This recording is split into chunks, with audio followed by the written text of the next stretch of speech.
Friends, இதுவரைக்கும் இந்த ஸ்வீட்டை நீங்கள் ட்ரை பண்ணலனா இப்போ நீங்கள் ட்ரை பண்ணி பாருங்கள். ரொம்ப ஹெல்த்தியானது, குழந்தைங்களுக்கு ரொம்ப உடம்புக்கு நல்லது. கண்டிப்பாக ட்ரை பண்ணி பாருங்கள்.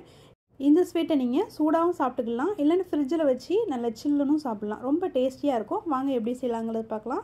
வீடியோ ஸ்கிப் பண்ணாமல் ஃபுல்லாக பாருங்கள். ஃப்ரெண்ட்ஸ், கேரட் பார்த்திங்கன்னா 3 கேரட் எடுத்து வச்சுருக்கேன். இது வந்து கரெக்டாக 200 கிராம் அளவுக்கு இருக்கும்.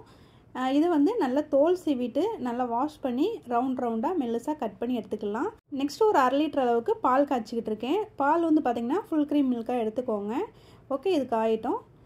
நெக்ஸ்ட்டு பார்த்திங்கன்னா கேரட்டை வந்து நான் ரவுண்டாக நல்ல மெல்லுசாக, எந்த அளவுக்கு மெல்லுசாக ரவுண்டாக கட் பண்ண முடியுமோ அந்த அளவுக்கு இந்த மாதிரி கட் பண்ணிக்கோங்க. நெக்ஸ்ட்டு ஒரு மிக்ஸி ஜார் எடுத்துக்கிடுறேன். இதில் வந்து நம்ம கட் பண்ணி வச்சுருந்த கேரட்டை ஆட் பண்ணிக்கலாம். இது கூடவே பார்த்திங்கன்னா ஒரு 2 டேபிள் ஸ்பூன் அளவுக்கு சுகர் ஆட் பண்ணிக்கிடுறேன். இப்போ இந்த டைமில் நிறைய சேர்க்கணும்னு தேவையில்லை, ஜஸ்ட் ஒரு 2 டேபிள் ஸ்பூன் போதும். இப்போ இதை அரைக்கிறதுக்கு தேவையான அளவுக்கு கொஞ்சமாக காய்ச்சி ஆறின பாலை நீங்கள் வந்து ஊற்றிக்கோங்க. இது கூடவே பார்த்திங்கன்னா 2 ஏலக்காய் சேர்த்துக்கிடுறேன் வாசனைக்காக. ஓகே, இதை நல்லா ஃபைனாக அரைச்சிட்டு வந்துடலாம். பாருங்கள், இந்த மாதிரி நீங்கள் நல்லா ஃபைனாக அரைச்சி எடுத்துக்கோங்க. கேரட் எதுவுமே முழுசாக இருக்கக்கூடாது, அந்த அளவுக்கு நீங்கள் நல்லா அரைச்சி எடுத்துக்கோங்க. ஓகே, நெக்ஸ்ட்டு வந்து ஸ்டவ் ஆன் பண்ணிவிட்டு ஒரு கடாயை ஸ்டவ்வில் வச்சுருக்கேன். இப்போ நம்ம ஏற்கனவே அரைச்சி வச்சுருந்த கேரட் பேஸ்ட்டை வந்து இதோடய ஆட் பண்ணிக்கலாம்.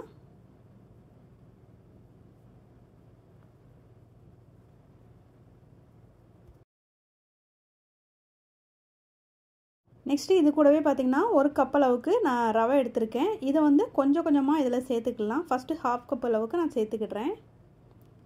சேர்த்துட்டு மிக்ஸ் பண்ணிக்கலாம். இதை கிண்டி கொடுக்கும்போது லோ ஃப்ளேமில் இல்லைன்னா மீடியம் ஃப்ளேமில் வச்சுட்டு கிண்டி கொடுங்க. ஃபுல் ஃப்ளேமில் வச்சா அடியில் பிடிக்கிறதுக்கு வாய்ப்பு இருக்குது. ஸோ பார்த்திங்கன்னா ஃப்ளேமை கொஞ்சம் கம்மி பண்ணிக்கோங்க. இதில் வந்து பார்த்திங்கன்னா ஒரு 2லேருந்து 3 டீஸ்பூன் அளவுக்கு நெய் சேர்த்துக்கலாம். நெய் சேர்த்துட்டு இதை நல்லா மிக்ஸ் பண்ணி கொடுத்துருங்க.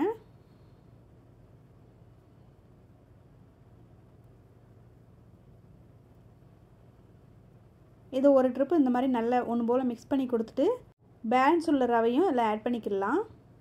இதுக்கு பார்த்திங்கன்னா வறுத்த ரவை, வறுக்காத ரவை எது வேணாலும் சேர்த்துக்கலாம். வறுத்து சேர்த்திங்க அப்படின்னா டேஸ்ட் நல்லாயிருக்கும். நான் ஆல்ரெடி வறுத்த ரவை தான் வாங்கி வச்சுருந்தேன். ஸோ பார்த்திங்கன்னா இதை அப்படியே சேர்க்குறேன். தேவையான அளவுக்கு கொஞ்சம் கொஞ்சமாக பால் ஆட் பண்ணி நல்லா மிக்ஸ் பண்ணிக்கலாம். பால் நிறைய சேர்க்க வேண்டாம், ஒரு 1/2 டம்ளர் மட்டும் நீங்கள் எடுத்து வச்சுக்கோங்க. அதாவது ஜஸ்ட்டு ரவை வந்து கொஞ்சம் வெந்து வரணும், அந்த ஸ்டேஜுக்கு மட்டும் பால் எடுத்து வச்சுட்டு கொஞ்சமாக ஆட் பண்ணிவிட்டு நல்லா மிக்ஸ் பண்ணி கொடுத்துருங்க. இப்போ வந்து கேரட்டு பேஸ்ட்டும் ரவையும் மிக்ஸ் ஆகி உருண்டை பிடிக்கிற லெவலுக்கு வரணும். அந்த ஸ்டேஜுக்கு வர்ற அளவுக்கு நீங்கள் வந்து நல்லா மிக்ஸ் பண்ணி கொடுத்துக்கோங்க. பாருங்கள், இந்த மாதிரி நல்லா திக்காக வர்ற அளவுக்கு நல்லா கிண்டி கொடுத்துக்கோங்க. இப்போ வந்து ஸ்டவ் ஆஃப் பண்ணிவிட்டு இது தனியாக எடுத்து வச்சுட்டேன். இது வந்து பார்த்திங்கன்னா கொஞ்சம் ஆறுனது பிறகு நம்ம உருண்டை பிடிச்சி எடுத்துக்கலாம்.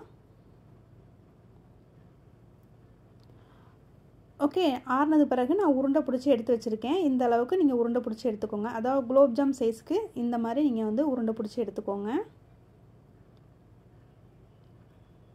ஓகே, நெக்ஸ்ட்டு பார்த்திங்கன்னா நான் ஒரு இட்லி பாத்திரத்தில் வச்சு வேக வைக்க போகிறேன். இட்லி தட்டில் வந்து ஆல்ரெடி கொஞ்சமாக நெய் தடவி இருக்கேன்.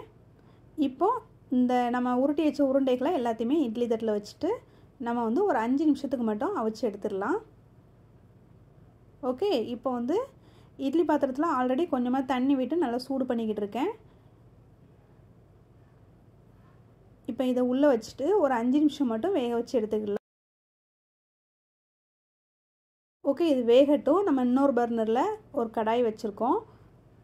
இதில் வந்து பார்த்திங்கன்னா கொஞ்சமாக பால் சேர்த்துருக்கேன். நம்ம ஏற்கனவே காய்ச்சி வச்சுருந்து கொஞ்சம் ஆறி போச்சு, நான் மறுபடியும் சூடு பண்ணுறேன். இப்போ வந்து பால் நல்லா கொதித்து வரும்போது இது கூட பார்த்திங்கன்னா தேவையான அளவுக்கு சுகர் சேர்த்துக்கலாம். உங்களுக்கு எவ்வளோ ஸ்வீட் வேணுமோ அதுக்கேற்ற மாதிரி நீங்கள் சுகர் ஆட் பண்ணிக்கோங்க. கொஞ்சமாக பார்த்திங்கன்னா ஏலக்காய் வந்து நல்லா இடித்து இதோடய ஆட் பண்ணியிருக்கேன். நெக்ஸ்ட்டு ஒரு பாதி கேரட் துருவி எடுத்து வச்சுருந்தேன், அதையும் இதோடய ஆட் பண்ணிக்கிடுறேன்.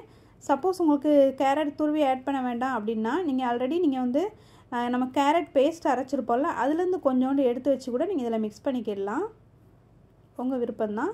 நெக்ஸ்ட்டு பார்த்திங்கன்னா 1 டீஸ்பூன் அளவுக்கு கார்ன்ஃப்ளவர் எடுத்து வச்சுருக்கேன். இதில் வந்து பார்த்திங்கன்னா நம்ம ஏற்கனவே காய்ச்சி ஆற வச்சுருந்த பால் கொஞ்சோண்டு மிக்ஸ் பண்ணியிருக்கேன். இதை நல்லா மிக்ஸ் பண்ணிவிட்டு பாலோடு ஆட் பண்ணிடலாம். ஏன்னா பார்த்திங்கன்னா பால் கொஞ்சம் திக்காக நமக்கு கிடைக்கும்.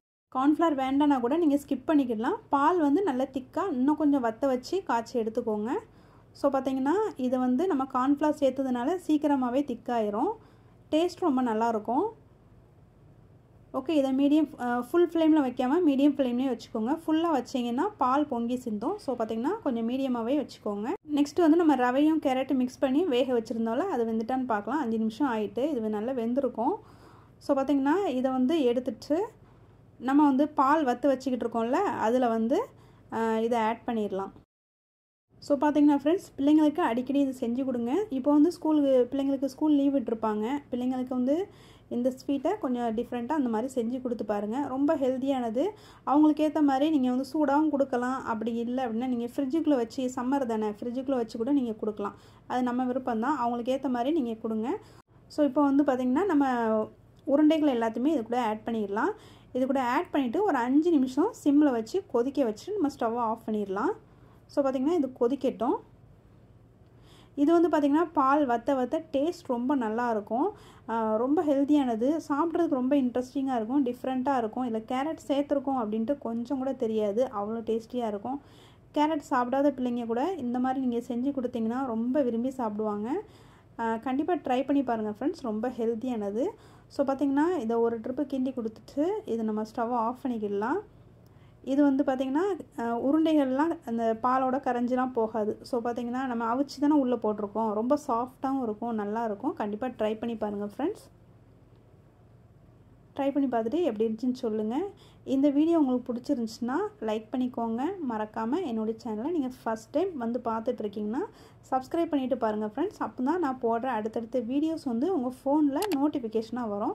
ஸோ பார்த்திங்கன்னா சப்ஸ்கிரைப் பண்ணிவிட்டு பாருங்கள் ஃப்ரெண்ட்ஸ். ஸோ ஏதாவது டவுட் இருந்துச்சுன்னா கமெண்ட்டில் கேளுங்க. பிடிச்சிருந்துச்சுன்னா லைக் பண்ணிக்கோங்க. நான் மறுபடியும் வேறு ஒரு ரெசிபியில் உங்களை மீட் பண்ணுறேன். இது வரைக்கும் நீங்கள் வீடியோ வாட்ச் பண்ணதுக்கு தேங்க்யூ.